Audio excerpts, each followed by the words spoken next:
Let's roll. This is SportsRage. I am Gabriel Morency. Level 3 has begun. SportsGrid Radio and Television Networks will welcome back series in a couple of minutes. We got AM radio affiliate stepping up and in a couple of minutes as well. We got Wes Clayton in the house tonight. Wes been on the show once before, I believe. But Wes will return this evening. We'll get his thoughts on the NFL playoffs. He's already taken a look ahead to Wednesday's card, college basketball and the NBA. And we got a good NBA game going on right now in Los Angeles at the Crypt, 113 to 108 for the Clippers with 6:46 remaining in this game. 113-108. They're laying 7.5 right now. The in-game total is 259.5. And I brought up some interesting games tomorrow on the card. And I'll just bring this up right now. We've got Chet Holmgren versus Victor Wembanyama.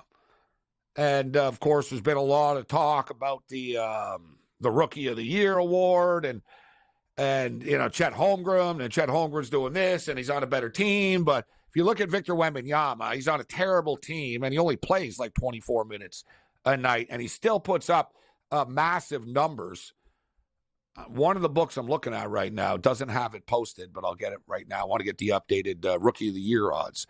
I don't know if we have that just by chance on our board kicking around, but let me get it here right now. Here we go. NBA draft, NBA make the playoffs, blah, blah, blah. Here we are. Awards. Joel Embiid, MVP. God, I hate the MVP talk stuff. Is there anything more annoying? Like, I swear, man, you watch these shows. Like, does that ESPN NBA Today show know there's more teams in the league besides the Lakers and the Phoenix Suns? Shout out to everyone joining us on Sirius XM Channel 159 on the SportsGrid Radio Networks. This is SportsRage. I'm Morency. So we're looking at the NBA Player Awards right now just because I wanted to get to Victor Wembanyama and Chet Holmgren and the Rookie of the Year. So Victor Wembanyama is pretty much what it was before the year started. Victor Wembanyama is currently minus 125. Chet Holmgren is plus 100. Greg Popovich said the other day, we're going to hammer his ass. I think he could have just said we're going to play him more. Right? But as the season goes on, like, you know what I mean? There was that 24-minute threshold that they were pretty, like, set in stone with, actually. And it would be pretty frustrating because Wembanyama would have, like, 20 points and 13 rebounds or something, and they'd pull him out of the game.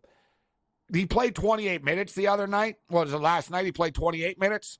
So I think they're going to start to stretch it out a little bit. Popovich was talking about, they're listening to the doctors and there's a plan to this and all that. But you're seeing he's starting to score more and he's putting up big. He scored 33 the other night. I think it's a good bet. I think people are going to realize in the end, Chet Holmgren is a really good player that's not really a rookie. He's been around for a couple of years. He got hurt. And, by the way, he's on a damn good team surrounded by a bunch of top 5 draft picks, right? Victor Wembanyama is drafted by a bunch of dudes that are lucky they're not in the G League. Like, the Spurs are bad, right? So that they're going head-to-head. Wembanyama, minus 125, Chet Holmgren, plus 100. We'll take a look at the player props for that. The big news of the day today in the NBA was in Milwaukee. Very strange. And I'd like to know, actually, and maybe I can find this. I can only do so many things myself in a day. But other than, like, a coach, I don't know, in college or something that, like, you know what I mean, that gets caught with 43 hookers after 11-1 season or something, right? Like, there's been college coaches that have had really good records that have been fired because of a scandal. But how many coaches have been fired for being, 17 games over 500? Like, I remember I thought it was strange. The Montreal Canadiens fired Claude Julien twice, not once, but twice. And both times he had a winning record when they fired him. And, to me, it's always crazy.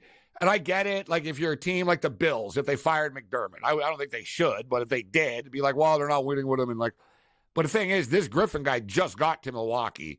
Clearly, it was just a personality battle, and he lost the battle. We're in a day and age right now where NBA coaches are sacrificial lambs. Let's just call it out for what it is. Right? Look at Darwin Ham in L.A. Let's just be real. He's a dead man walking as far as this job is concerned. Every time something goes bad, they blame him. They blame Frank Vogel. They won a championship with Vogel. They blame Vogel. Right? There's certain teams there's certain markets, there's certain teams, there's certain players where it's just always just going to be a bad situation to be in. Like, remember, like before, Milwaukee didn't win because of Budenholzer, right? Well, he's not very good. They can't win with him, and, and then they win, and then, and then after they can't win now, well, it's this guy, it's that guy, right? It's always something. And Giannis, it always happens, and I like Giannis, right? I'm a Giannis fan. I think he's a cool dude, but at the same point in time, players change, right, after they get all this power and money. And it's pretty clear that Giannis and Dame Lillard just basically didn't like Adrian Griffin. The quote, Giannis had lost confidence in him. Confidence in what? You're 30-13. You're not 13-30, right? Right? They're one of the worst defensive teams. It's not the coach's fault. You traded Drew Holiday to get Dame Lillard.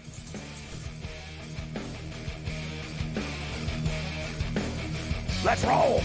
This is Sports Rage. I am Gabriel Morency, the pimps, the players, the hustlers, the people that bustle, but everybody else in between. Shout out to everybody joining us at level 3 here of the late night anger management class. We still have a lot of stuff to get to. It's been a crazy day. Off the field, off the court, ice, on the field, courts, ice, and everything else in between. All right, the Lakers and the Clippers are going at it right now. The Clippers, listen, the Lakers have given the Clippers all they can handle tonight, even though LeBron's not playing in this game. But the Clippers are starting to pull away a little bit right now. It was a 2-point game. It was like 108-106 at one point. The Clippers have gone on a run. It's 119-108 right now. Don't look now, but Doc Rivers is back. Doc is doing the rounds, isn't he, in which he's going to coach every team in the National Basketball Association. So there were reports after Adrian Griffin got fired earlier today in Milwaukee that the Bucks that Doc Rivers was one of the top candidates. Well, evidently the reports were true because Doc Rivers accepted the job already. And I guess that means, now, number one, too, they never should have gotten rid of Van Gundy, doing these games.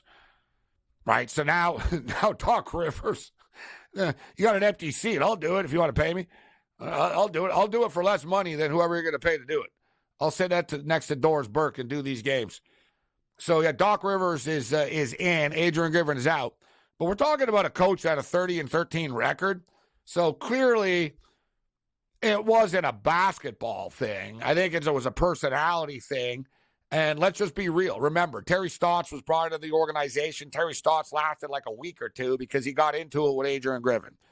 Adrian Griffin was a longtime assistant with the Toronto Raptors. And I always thought it was strange that Adrian Griffin basically interviewed for the Bucks job, but not the Raptors job. Even though he was in the Raptors assistant, right? I always thought that was kind of strange as well. But clearly Adrian Griffin's personality wasn't conducive to the modern NBA superstar. And it's pretty clear that Giannis and Dame Lillard didn't like him, and that's why he's not there anymore. The late night anger management class. This is Sports Rage.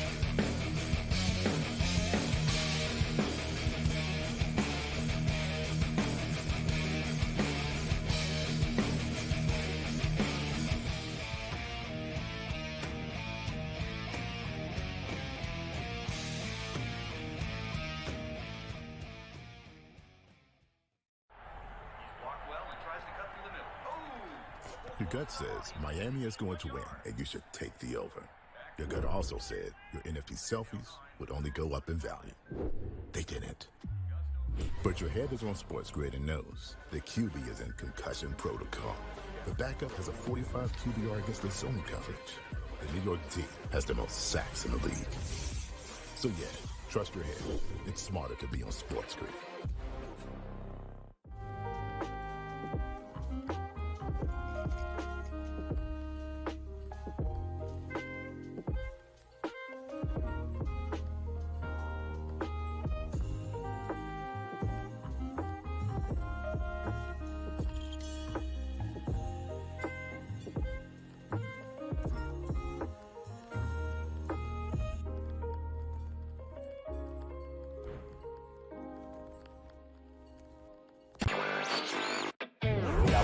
Games of the year, Warren, on Sunday night as the Chiefs are now headed back to a 6th championship game.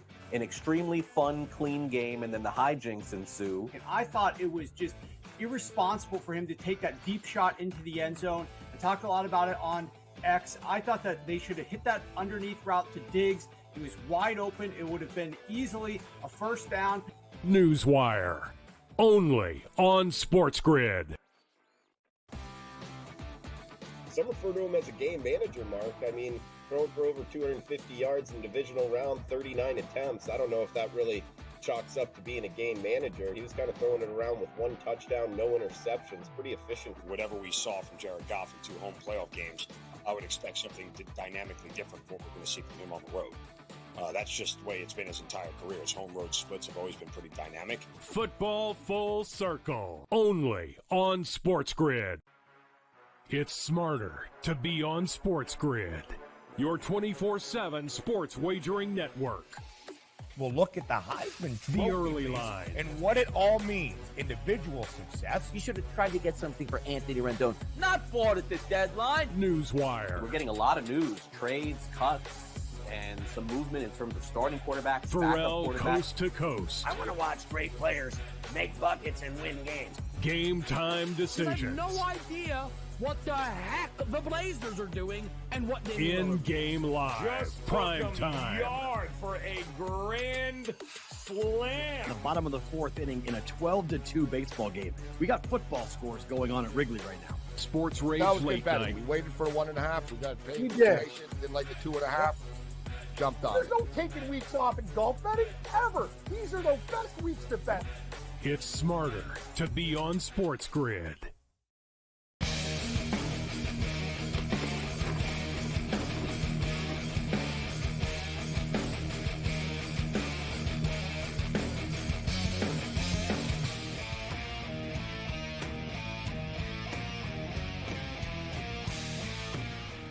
Let's roll. Level 3, this is SportsRage. I am Gabriel Morency. 124-114. So the game has gone over the number. The Clippers and the Lakers. The point spread was 9.5. So this thing's going to come down to the final plays of the night here. We'll keep our eye on this. Rivals week in the NBA. There's a lot of stuff to get to. But we have our nightly Harbaugh update. And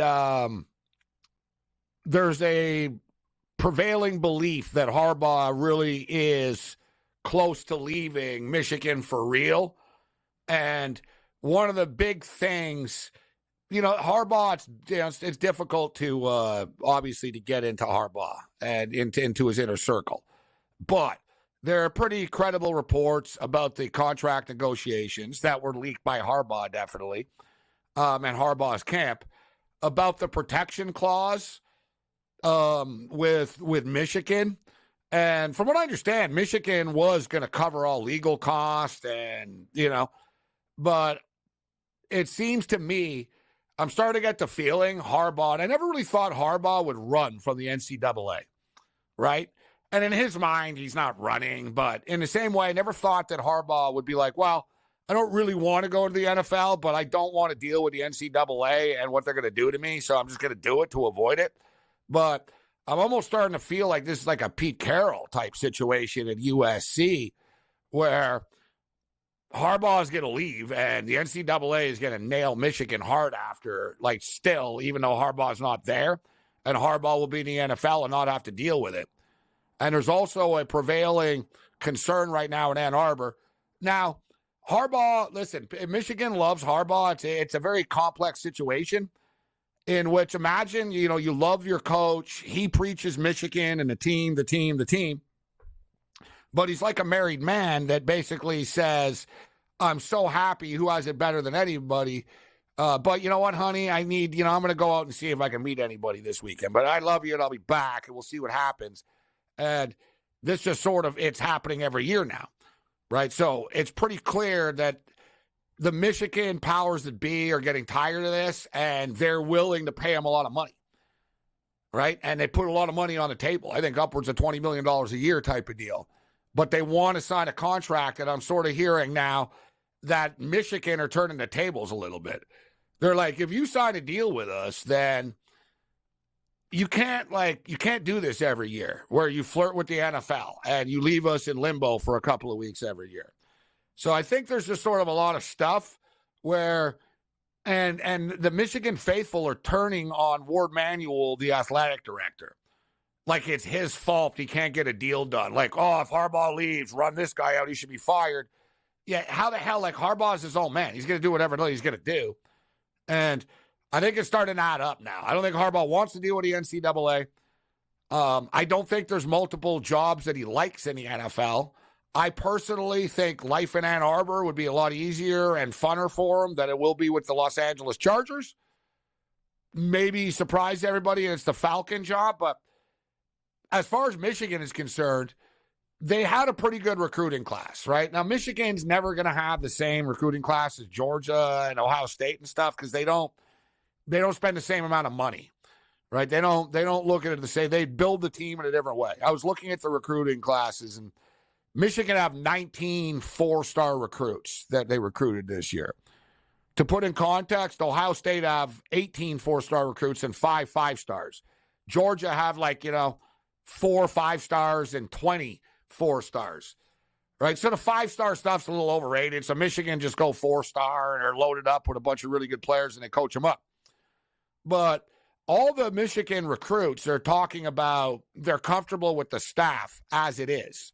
If it's Sherrod Moore, right? Sherrod Moore went 4-0 as head coach this year. He beat Penn State. He beat Ohio State.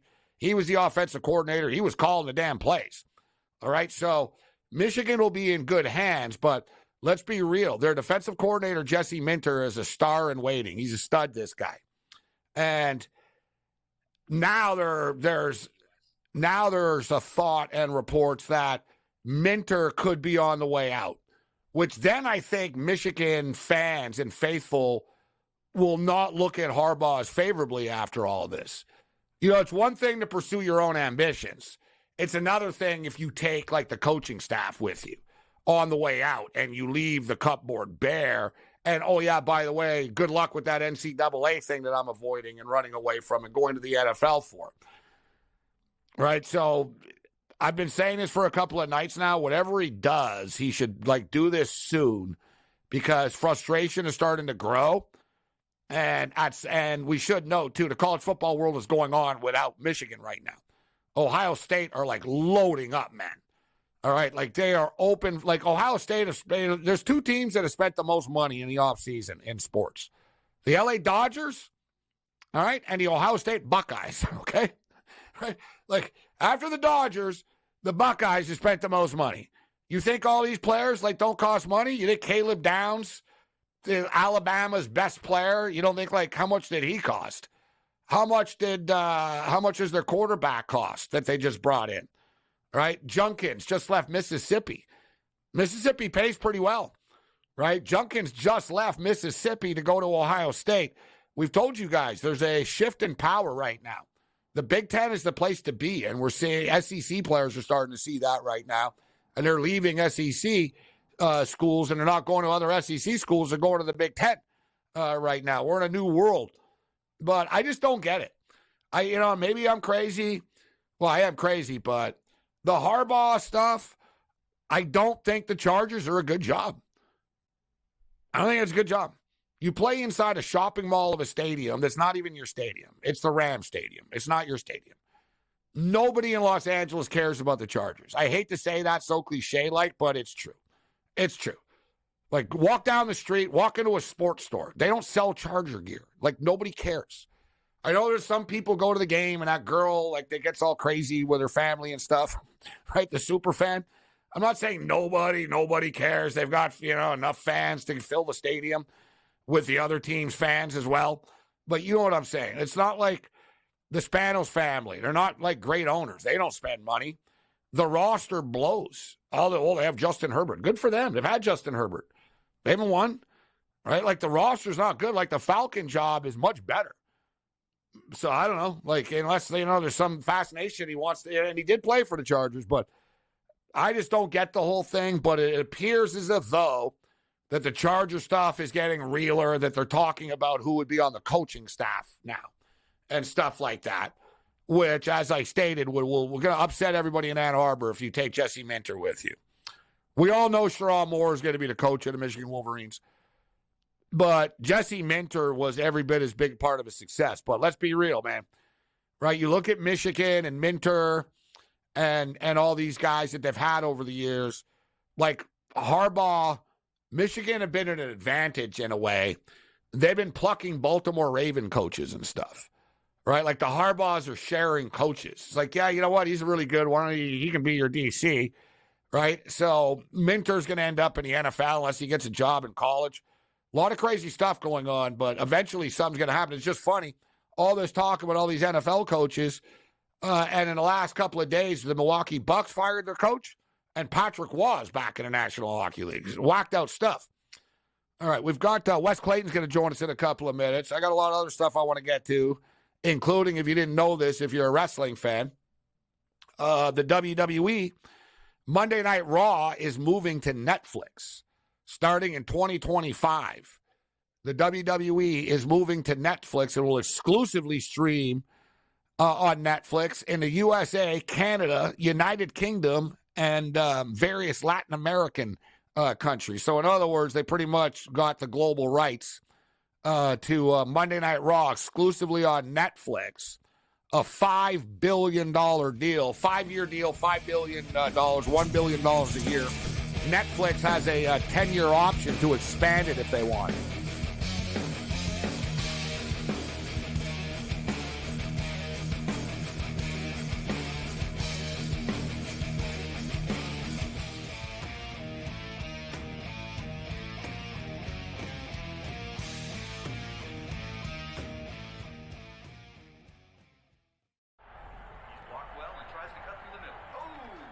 Your gut says Miami is going to win, and you should take the over.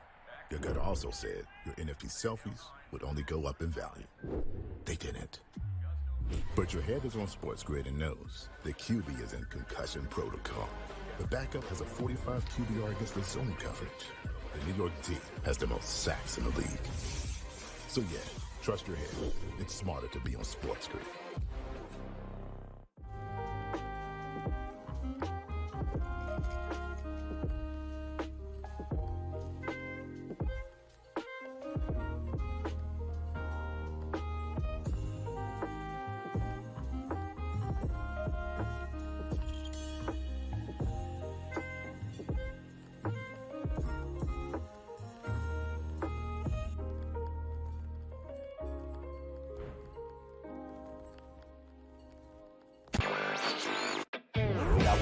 Games of the year, Warren, on Sunday night as the Chiefs are now headed back to a 6th championship game, an extremely fun, clean game, and then the hijinks ensue. And I thought it was just irresponsible for him to take that deep shot into the end zone. I talked a lot about it on X. I thought that they should have hit that underneath route to Diggs. He was wide open. It would have been easily a first down.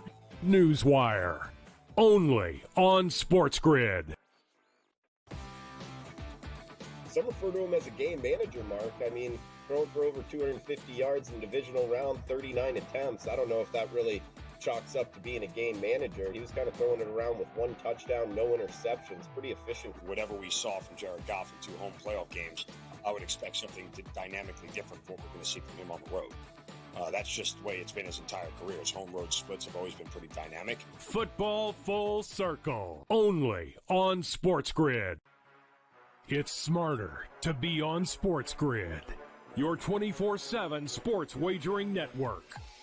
We'll look at the Heisman Trophy The early line. and what it all means. Individual success. You should have tried to get something for Anthony Rendon. Not bought at the deadline. Newswire. We're getting a lot of news, trades, cuts, and some movement in terms of starting quarterbacks, Pharrell backup quarterbacks. coast to coast. I want to watch great players make buckets and win games. Game time You decisions. have no idea what the heck the Blazers are doing and what they In-game live. Just Prime took 'em time. yard for a grand slam. The bottom of the 4th inning in a 12-2 baseball game. We got football scores going on at Wrigley right now. SportsRage That was good late betting. night. We waited for 1.5. We got paid We for did. information. Did like the 2.5.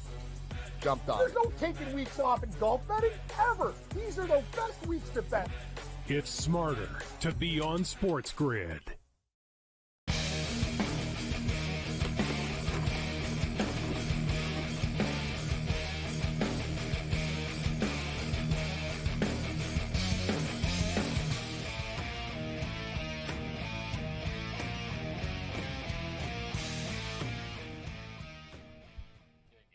Let's roll. This is SportsRage. I am Gabriel Morency, SportsGrid Radio and Television Network. Shout out to all of our television affiliates, whatever platform or app you're watching us on. Network. Shout out to all of our AM radio affiliates, somebody here, 1090 ESPN Radio and 50,000-watt juggernaut, SoCal in the house. Let's just wrap up a couple of hardball things before we bring Wes in. But so there's the Charger talk, but at the same point in time, he interviewed for a second time with the Falcons. There are reports that Arthur Blank is dead set on Belichick. You know, Arthur Blank lost to Belichick in the Super Bowls. You know, these old owners are going to look up to Belichick. So Arthur Blank wants Belichick. Reportedly, everybody in the building doesn't. But that's kind of predictable, right? Because they know, well, Belichick's going to come in, and suddenly I'm not going to have any power anymore because it's going to be Bill Belichick, and he's going to have Arthur Blank's ear. So supposedly there are reports that inside the Falcon offices that they're pro Harbaugh. And I've said this from the beginning. I think it's a perfect fit for Harbaugh Atlanta, right? I think if you ain't picking a draft, you get a quarterback. They got all the talent. I think it's a better job. You're in a bad division. You can win a division. You get to the playoffs. You get to the Super Bowl, right? The Chargers are a dead end, I think. But Blank is the one that owns the damn team, and he's going to make the final decision. And one last thing. I said that I'm almost seeing like a Michigan USC thing here where if this NCAA stuff really is that bad, and Harbaugh knows it, and he's like, I got to get out of here because I don't want to deal with this. And then Michigan's going to have to deal with it after. And I brought up the Pete Carroll USC stuff, but Snoop Dogg said earlier in the day that he was speaking with Pete Carroll because, of course, why not, right? You want the insider, forget about Schefter. Snoop Dogg's your man. But Snoop Dogg's tight with Pete Carroll. And Snoop Dogg said that Pete Carroll wants to wrap it up where, like, come back home to L.A., where he had all that success at USC, not with the USC Trojans, but to coach the Chargers. And one thing with Pete Carroll, he wouldn't charge $20 million a year in the same way that Harbaugh would. So that's something to keep your eye on as well. There's a lot of stuff going on out there, but we got games to take a look at, too. Let's do this sniper pick style. Wes Clayton steps up. What's going on, Wes? Thanks for joining us. How you doing, Wes? Gabe, thank you for having me on. I appreciate it, man. It's been a little while. In fact, I remember the last time I was on your show, it was June 16th of last year, the middle of the summer, in which I gave you and your audience the Texas Rangers at 12-1 to win the World Series. And, I don't mean to come on here and toot my own horn, but, it's 12-1. I got to toot my own horn. Right? We should have had you back sooner than you say, considering you gave us the World Series champion, right, which is pretty impressive. I was going to say, what happened? I said before, you've been on the show before. This is your second time on, but that was a great pick. Hell of a run from the Texas Rangers, cashing that 12-1 ticket. So let's try to keep it rolling and make some more money this week in the National Football League. Everybody that we talk to thinks that Baltimore and San Francisco are going to win. I'm part of this public crew that think the Super Bowl is nearly set in stone. The damn logo is already set, right? It's purple and red. I guess you can argue, the Kansas City Chiefs are in the mix, and you can never discount Mahomes. So let's start there. See, KC are a beat-up football team. They were lucky to, beat the Buffalo Bills, but they did. Mahomes is lethal as an underdog, but it seems like Baltimore are the right side this week. Who do you like in this game? Well, I'll tell you what, Gabe. I actually heard an interesting stat when it comes to the Ravens. So I got this actually from ESPN. I thought you might enjoy this. So the Ravens are just the fourth team since the 1970 merger to have a first-team All-Pro quarterback and the number one scoring defense in the NFL, okay? There's been three other teams to do this. You have the 78 Steelers, who were Super Bowl champs. You have the 1996 Packers with Favre and Reggie White and Desmond Howard. And then you have your 1972 Miami Dolphins, the perfect season, right? So pretty good three teams to be compared to. 100%. And, Lamar, he played great against Houston in the second half. They only scored 10 points in that first half. I mean, he had that Newt Rockne speech at halftime, so obviously that lit a fire under everyone's ass, and he came out. He scored 3 TDs in the second half. He posted a 94 QBR, so he played quite well. And remember, Buffalo, they moved the ball almost at will against Kansas City. And Kansas City, they do have a great defense. I understand that, but it didn't really show last week. I mean, I don't really know if it was the weather or what happened, but, you got to think, too, you being a Buffalo Bills fan, what if Diggs catches that bomb from Josh Allen on that last drive, which he should have. It went right through his hands. So, I mean, it's a whole different ball game. He could have walked right in the end zone. It could have been, worst case, it could have been an easier field goal for Bass. And then we're talking about the Bills at the Ravens, right? So, I mean, in my opinion, I kind of like the over here, to be honest with you. I mean, are the Ravens really going to shut down Kansas City? I don't really think so. I mean, Mahomes, he didn't throw for a ton of yardage. I think he threw for like 220 yards or something like that, but he had a 91 QBR. He managed the game pretty well. It was tough weather, just like he's going to experience in Baltimore. Kansas City didn't run the ball. They ran for 146 yards, but the Ravens rushing defense is elite. They only gave up, I think, something like 38 yards on the ground a game, which is pretty insane. But lesser teams have really scored on the Ravens this year. I mean, Arizona put up 24 on them. Cleveland put up 33 on them with Deshaun Watson. The Rams put up 31 on them. So, I mean, you got Mahomes, you got Reed. They're going to have a game plan. I mean, are they going to shut down Mahomes and Reed? I don't think so. You're going to get 20, 24 or something like that from Kansas City, at least in my opinion. I mean, the Chiefs, they have a championship pedigree. And, I mean, I get that Stroud had trouble, right? But they game plan for him. He's a rookie. He's, he's not really wet behind the ears, but I mean, he was a rookie. The moment was just kind of big for him. The Ravens had a great game plan and they shut him down, but that's not going to happen to Mahomes. I mean, I know you got to be with me on this one. It's, this is like a 24-21, 27-24, 28-27 type of game, in my opinion. And as long as Andy Reid doesn't hand the ball to McCole Hardman at the 2-yard line, I think we're going to get some points here. And I mean, you get overtime too. You get 21-21 and you get maybe a couple touchdowns or something in overtime, and who knows what happens. So, I mean, yeah, it's going to be some bad weather, but I mean, bad weather doesn't always make the game go under. Well, the weather won't be bad though. Like it's light rain. It's not going to be cold. It's not even going to be freezing. So, like, the weather is going to be pretty balmy, actually, for this time of the year. So, weather won't be a factor. I've always said this, and I've used this a lot in the playoffs.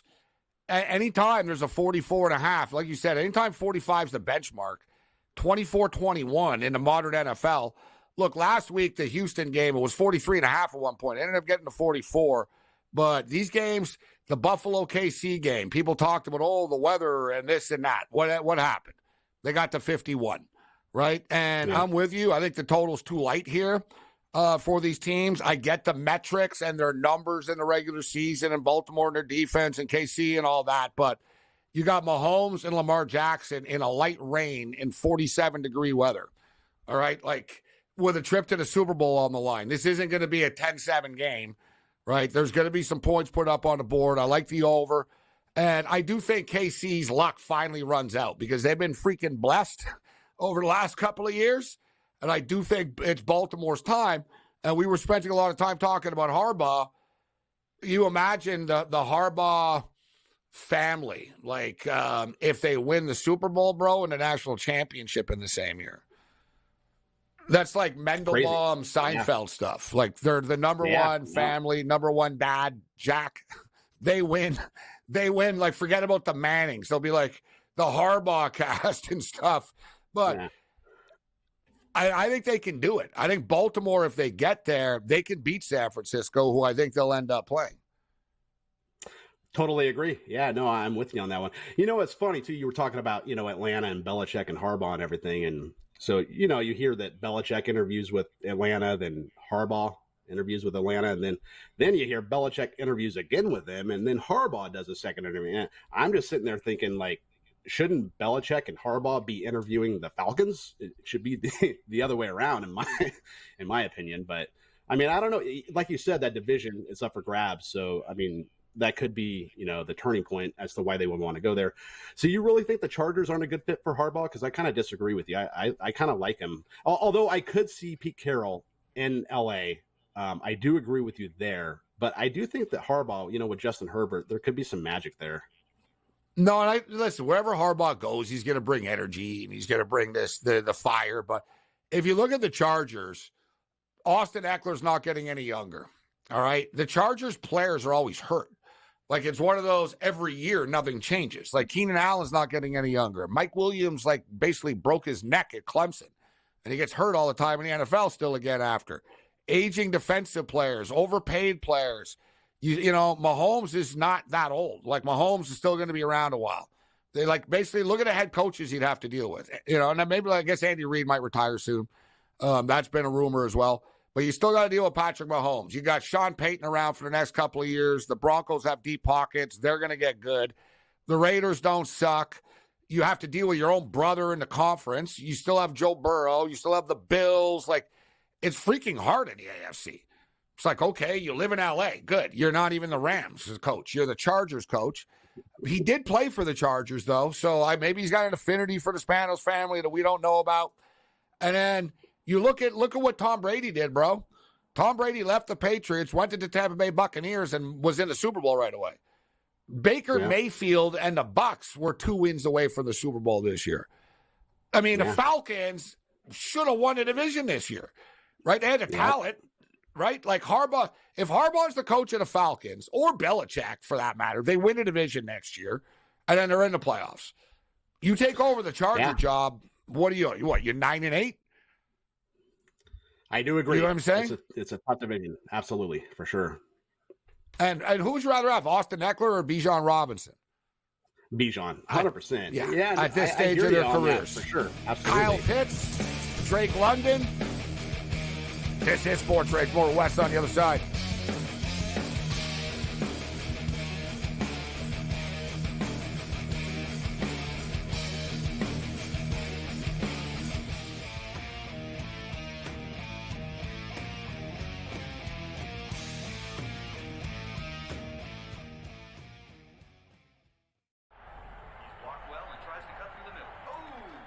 Your gut says Miami is going to win, and you should take the over. Your gut also said your NFT selfies would only go up in value. They didn't. But your head is on SportsGrid and knows the QB is in concussion protocol. The backup has a 45 QBR against the zone coverage. The New York D has the most sacks in the league. So yeah, trust your head. It's smarter to be on SportsGrid.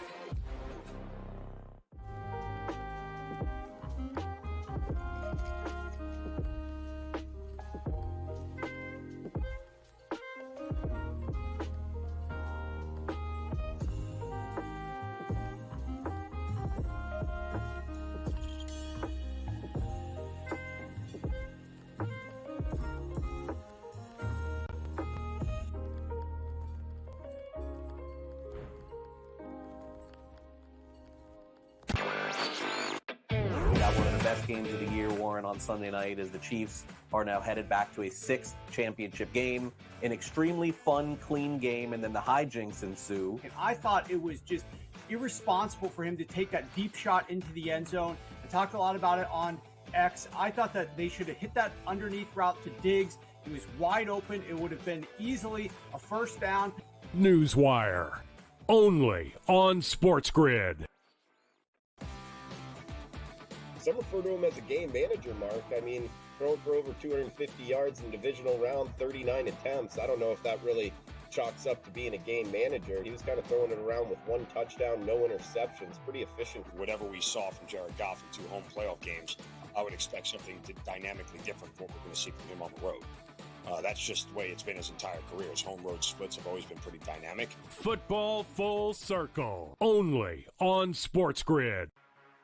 It's smarter to be on SportsGrid, your 24/7 sports wagering network.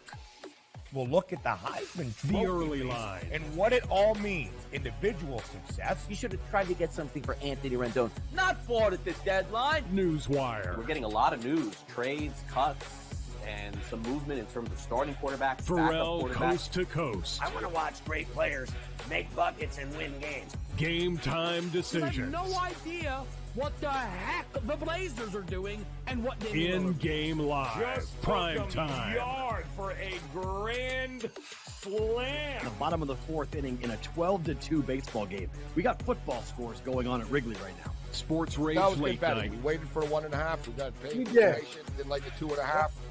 Jumped on. There's no taking weeks off in golf betting ever. These are the best weeks to bet. It's smarter to be on SportsGrid.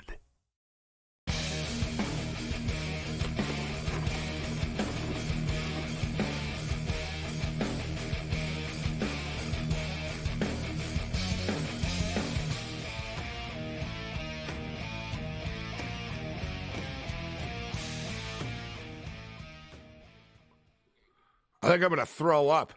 As we were talking with Wes and talking about everything else, I didn't realize the San Jose Sharks came back and tied the Rangers. I swear to God, like I'm really gonna snap for real. And I usually take these losses like, yeah, whatever, it's all good, it's all for fun. But I'm not gonna handle this well. Like the Sharks screwed us last night by beating the LA Kings. If they go to a shootout and the Rangers lose, man, I gotta tell you, like it's 2-2 right now. The Rangers are up 2-0. It's 2-2. There's 12 minutes left in the hockey game right now. So we'll keep our eye on this. The only other 2 games going on right now. What a pathetic disgrace of basketball, if you want to call it that. Good job, UNLV. Like from what you guys once were to what this program of a joke is right now.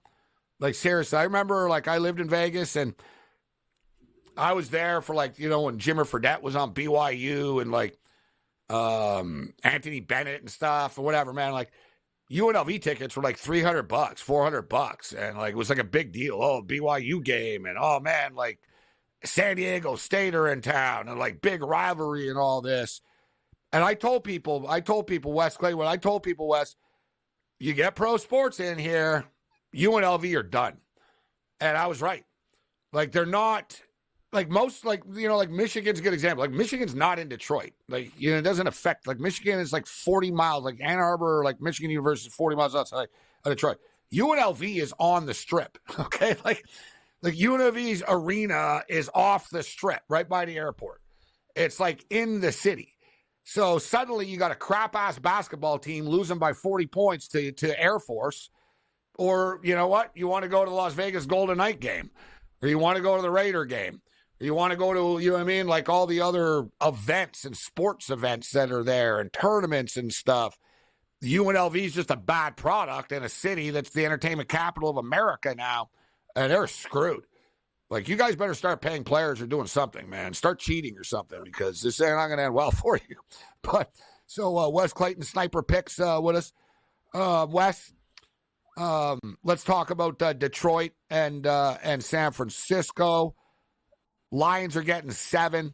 I brought up an interesting stat as far as the Lions are concerned that they've only played outdoors once in their last 12 games, which is amazing. They've only played outdoor once. They played in Chicago in December. Every other game that they played in the last 12 games has been in a dome. I'm not saying weather's going to be a factor, but the Lions are a good indoor team. I'm expecting San Francisco to play a lot better this week than they did last week against Green Bay as well. But Detroit are dangerous. I think they can score, but I think they're going to be able to keep up with San Francisco. Without a doubt. I could not agree with you more. So where I am here with this game, I hate to be a square and take 2 overs in both championship games, but I mean, I kind of have to do it. I like the over here. So we're looking at 51, I believe, last I looked. And I got another stat for you here. So Kyle Shanahan, he's been to 3 NFC championship games since 2019. And if he does win this game, he's going to pass Bill Walsh for the best postseason win percentage in 49er history, which I found kind of interesting. I mean, I was born in 1980, so, I mean, I don't remember a ton about Bill Walsh. I mean, I know the West Coast offense and everything, but I don't remember him losing a lot of playoff games. I mean, I do. And Kyle Shanahan's no Bill Walsh. So this is the thing. You can win. You got to win Super Bowls, right? So he's got to, like, Shanahan's done everything there is to do. Shanahan is a lot like Harbaugh before he just won this football championship with Michigan. Sort of, he's accomplished everything that he can do in his career, except that last thing. You look at Shanahan. I mean, man, the offensive coordinator with the Falcons, they're up 28-3. They don't win. They're up by 10 on the Chiefs with about 8 minutes left in the Super Bowl. They don't win. There's been a lot of frustration. Let's be real, though. Like the Niners, they don't get called out for choking, Wes, but they have. They haven't gotten it done over the years. That's one thing that is true. Yeah, no, I couldn't agree more. Absolutely. I mean, so here's the deal with the game. I mean, so Detroit cannot defend the pass, and San Francisco cannot defend the run. Okay. So, I mean, Green Bay ran the ball. They ran for 136 yards against the Niners, which it's not a ton of yards, but the Lions have the 2-headed monster. They got Montgomery, they got Gibbs. They're going to run the ball for sure, probably with some success, I think, which is going to open up play action for St. Brown and Laporta. And one thing to remember about the Niners defense, they do defend the deep pass well. That's one thing that they do very well. However, Detroit doesn't throw the ball deep. They throw the ball deep less than 10% of the time. So that's not really their game. I mean, speaking of Bill Walsh, East Coast offense, that's kind of what Detroit does. They run the ball. They throw the short crossing routes. They don't really air it out, so to speak. It's more like, death by 1,000 cuts, right? Which, by the way, is a Taylor Swift song. I don't know if you knew that or not, but the Niners. I did not, and I'm proud I didn't. The Niners are going to throw the ball. They're going to be able to throw the ball on Detroit because they can't defend the pass. They have the most efficient offense, passing offense in football, and coming in Sunday, the Lions ranked 30th in expected points allowed, allowing, per dropback. So, is Deebo Samuel playing? I looked earlier. It said that he's questionable still. That could make a difference, but I mean, I don't know. I looked at the weather. It's not going to be raining. Remember, Purdy had trouble with the ball being slick. The Packers dropped 2 interceptions that I remember. And I think that both teams are going to move the ball here. I think it's going to be a barn burner. I think that one of these teams at least gets to 30. And then we just need, a solid 21 or 24 on the other side. And I think that, the ball's going to be going up and down the field. I think it's a barn burner here, Gabe. Yeah, I'm early in the week right now, but I'm thinking Niners 34-24 type of game. Yeah. Right. Maybe Detroit could backdoor the spread, but I wouldn't be surprised if San Francisco covered a number and it was like 34. Gibbs is the big key to me, as you stated. And he's been so good. But will he be the same against the Niners on the road on this different field out there as opposed to being at home? The Lions are built for that home Ford Field, right? Now you're going into the Bay Area onto the Niners track here. And you mentioned slick balls. It's been Jared Goff's one thing, right? I shouldn't know a man's size of his hands, but I do know Jared Goff's got like the smallest hands in the NFL after Kenny Pickett, right? So, and it's true. And I've been a Goff defender, but Goff is bad in bad weather. Like, he just is. He played well once for the Rams with like a broken hand, actually, and they threw him under the bus after in Seattle after he won the game. But he's the ball is slick with him as well, but I don't expect it to be a factor. I think the game goes over. All right, we're looking at a couple of minutes with you here, Wes. I brought this up earlier. Fun week in the NBA. Everybody's putting up these big numbers and stuff, but the Rookie of the Year award is still up for grabs, like odds-wise. Victor Wembanyama is like minus 125, and Chet Holmgren is like minus 110 right now. And the Spurs and the Thunder are going head-to-head. What are your thoughts on the Phenom rookie matchup? Yeah, so, these teams, they're headed in opposite directions, right? So, OKC, they're a very nice surprise this year. I don't think anybody thought they'd be, up with Minnesota in the West. Minnesota, number 1 and OKC number 2 in the West right now. Nobody would have thought that to begin the year. So that's very interesting. But, OKC, one thing I did notice about them, so they cover spreads. They're 28-14 against the number, which, that's 66%. So every 3 games they play, they're going to cover 2, which is pretty good odds if you're sitting at the roulette table, right? So, the Spurs have hung tough lately. They played Philly, Washington, and Charlotte. They covered all 3 of those games. They hung within 10 of Embiid putting up 70 last night. But I don't know. I think they have a letdown here. OKC is going to come in. They're going to San Antonio. They're going to play Wemby. Obviously, Holmgren's going to want to have a good game. They're going up against Pop. The question is, how motivated are they going to be? Because I think they can come in and name the number, so to speak, if they really want to. It's just, are you going to get up to play the Spurs? That's the problem with the NBA. Sometimes these guys, it's just like, we're playing the Spurs. Let's just go in. Let's win by 5. I think they do. Because of the rivalry aspect between Holmgren and Wembanyama. And these guys played against each other before, right? In world international play. And so there's something to it, and they're not like the best of friends either. So there is like this little mini rivalry. I'm looking at the number right now. Chet Holmgren's player prop, it's 15.5 points. This is going to be a block fest tomorrow. They're going to be trying to block each other all the time. And Wembanyama's player prop is 22.5. That's something I'm going to hammer, Wes. He dropped 33 in 28 minutes. He's been playing about 24 minutes a night. He played 28 the other night against Philly. And Popovich said, his words were, we're going to hammer his ass from here on out. That basically he's going to start to play more. Therefore, he's going to put more numbers up. The kid's a point-a-minute guy, Wes. Like, he really is. Yeah. Like, he played 28 minutes, scored 33 points, right? Like, so you give me 24, 25, 30 minutes tomorrow, he's going to go off for 30-plus in this game. I'm betting over 22.5. Yeah, that's bulletin board material right there. You don't want to do that. It's rule number 1 in sports, right? But yeah, no, you got 2 broomsticks out there. You know, I like Chet Holmgren. He said, believe it or not, I actually do lift weights. I know it doesn't look like it. But... He is funny. But yeah, he is funny. Yeah, no, I like saw Holmgren some story about like there's a picture of them together when they played. He was on France. It was USA. USA won a close game, but Wembanyama was dominant. And I guess Wembanyama said to him when they met again or something, I don't know if you know, but we played against each other or something. And Holmgren was like, yeah, I know who you are, bro. Like, yeah. He goes, yeah. kind of know. And I guess they were kind of like, there was sort of a story. There was a little shade like between the two of them moving forward. I think Wembanyama thinks you guys are nuts that you don't think I'm like a million times better than this guy, right? Yeah. And now the media is starting to come around with, Wembanyama is kind of a million times better than Chet. Chet's on a good team. He's a good, nice young player. But I think it's a good bet over 22.5. And I like Wembanyama to win a Rookie of the Year because he's going to put up big numbers before we're done. So, Wes, in the last minute here and a half, what do you think about the Auburn-Alabama game? You said you got an SEC tip here. Yeah, I mean, just a couple thoughts on that. So Auburn's going to Tuscaloosa. Auburn's, they're playing really well. They're the number 8 team in the country. But, they've won 10 in a row. They covered 8 of those 10.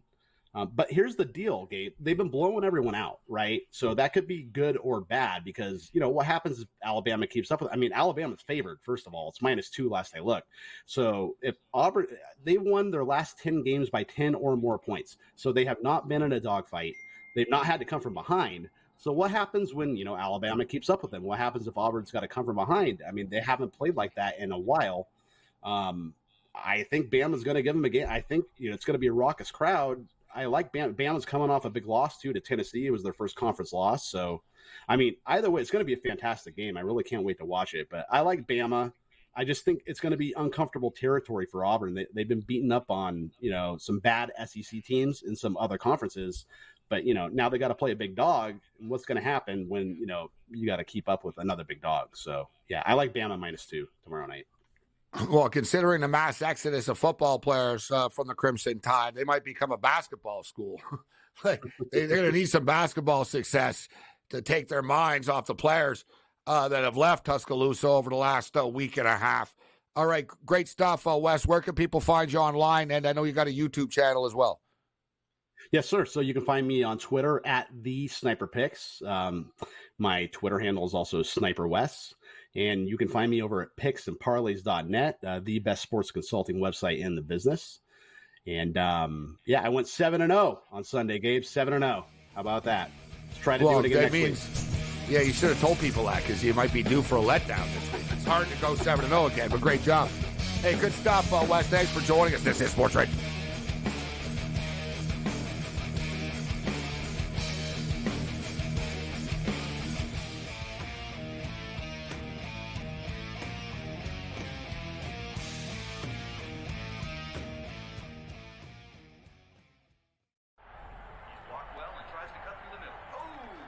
Your gut says Miami is going to win, and you should take the over. Your gut also said your NFT selfies would only go up in value. They didn't. But your head is on SportsGrid and knows the QB is in concussion protocol. The backup has a 45 QBR against the zone coverage. The New York D has the most sacks in the league. So yeah, trust your head. It's smarter to be on SportsGrid.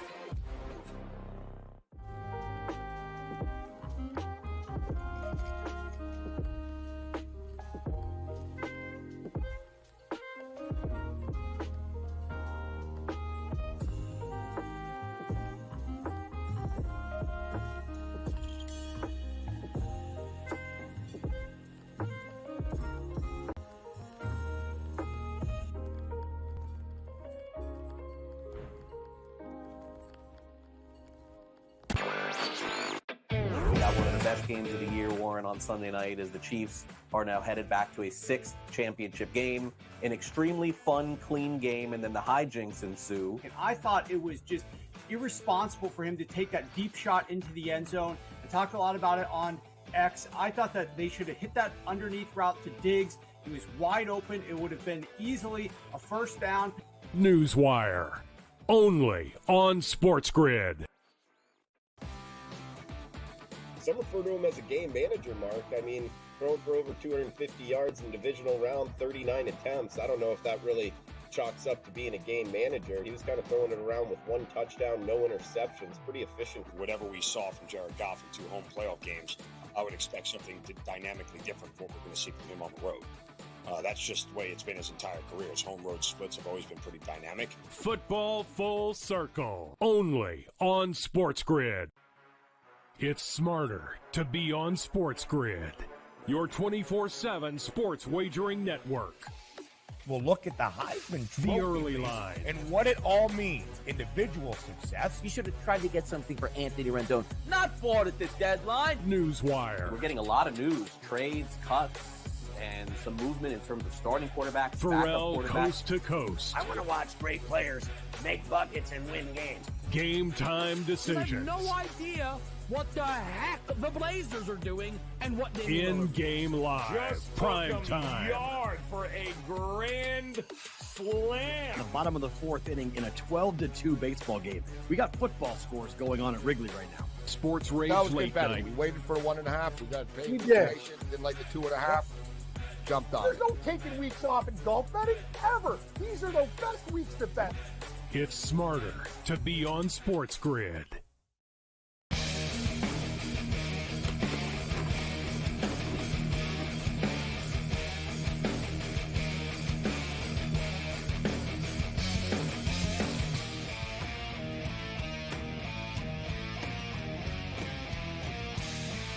Shout out to our boy Wes Clayton, who I was unaware is a badass metal drummer as well. That's pretty cool. Small world. So Rangers and Sharks right now are tied at 2 because, of course, they are. I got to tell you, if you were on the New York Rangers and this game goes to a shootout, take the Sharks because I'm on the Rangers and I never win shootout bets. I probably should have kept the record of this over the years, but it would be tragic to look at. But it really is an insanity. Like, it's over the top. Like, I've been talking about this literally for like 20 years. Whenever they went to this shootout rule, I don't know, like 20 years ago. And I'm not even exaggerating. I probably won like 100 times and lost like 1,200 times or something. Like, I don't win when games go to a shootout. For whatever reason, the team that I always have, like, always just sucks. Like last night, the Kings. So, man, the Sharks won last night in a shootout. They're a scrappy team for a team that sucks. And the thing is, I know the Sharks are scrappy, but I didn't think they were going to beat the Kings last night. And I'm like, wow, they just played last night. They're not going to beat the Rangers tonight. Rangers are up 2-0. The dreaded 2-0 lead in hockey, man. I swear, it's insane. Like, if you're up 14-0 in football, it doesn't mean you're going to lose, right? Like, if you're up 2-0 in hockey, it's inevitable you're going to blow the lead. It happens nightly in the National Hockey League. Hopefully the Rangers can win this in like overtime before we get to the shootout. Because I can win in overtime. Like, the shootout is my nemesis. So if they can, maybe they win with this, like their 3-on-3 crap or whatever the hell it is that they do. Right? Just, you get it over with.